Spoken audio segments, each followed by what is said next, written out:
So Ben and I have started working with USDA food distribution program 4 years ago now, and we're really trying to show how the food distribution program has really changed over the course of many years, and they're really bringing in traditional items. Indigenous cuisine and indigenous foods can be used with the food package and be eaten every single day of their life. So when we arrived here in Seminole Nation, we wanted to cook outside because we come from a kitchen, we're working in a kitchen all the time, but to go back to real traditional style of cooking is exciting, you know, because we can do that anywhere.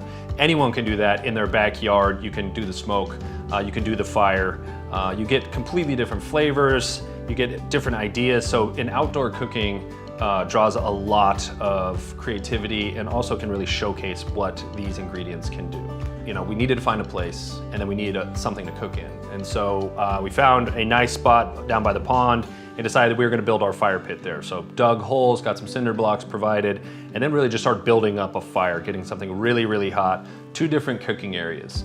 One that was designed more for kind of pots and pans, some that were designed for proteins, and then just trying to incorporate, since we had limited space, how can we bring one dish into another? How can we utilize one thing into another? So we minimized our waste, and we also used the flavors in tandem with one another. All the foods and all the produce that we offer are USDA grown.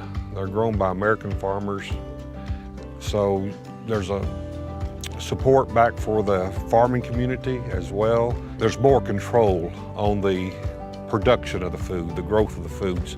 So on the fresh produce, and as well as the canned, you're seeing a lot more healthy options.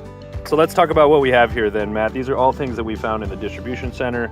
These are things that anyone has access to, obviously, depending on the time of year.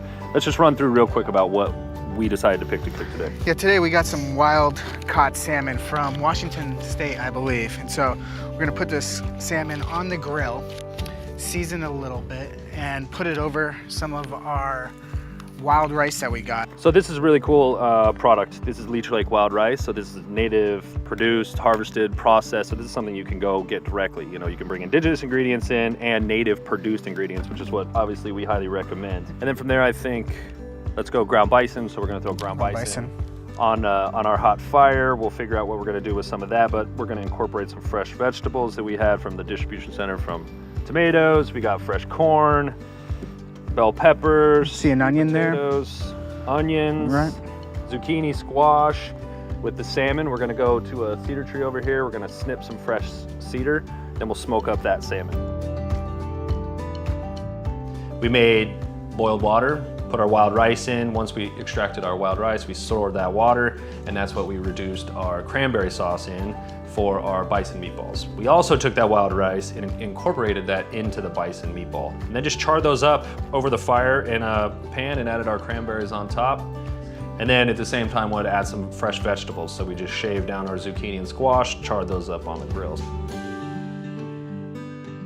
You know, for us and for a lot of people, outdoor cooking really allows you to be grounded and rooted. You know, it's not using these gas appliances and the convenience of the home. It connects you back to the earth. It connects you back to the food. And so that's something that we find very important to do, because you really get in tune with the items you're cooking, and you really honor the food and honor the way of cooking, and that's important to us. We see this as a way to not only show off the food, because I think in many ways, not everyone really knows what's being provided, that you can find healthier options, fresh options, new options, indigenous, native options. And it's something that we have found over the last few years that we're really excited about, is that just in the last 4 to 5 years, how these items have changed and grown, and how they're growing all the time, and not only being native foods, they're actually native sourced and traditionally used. So that's something that is a strong tie that we have, not only to the food, but to the whole idea behind where this is going, because food is important and it should be important to us as a community.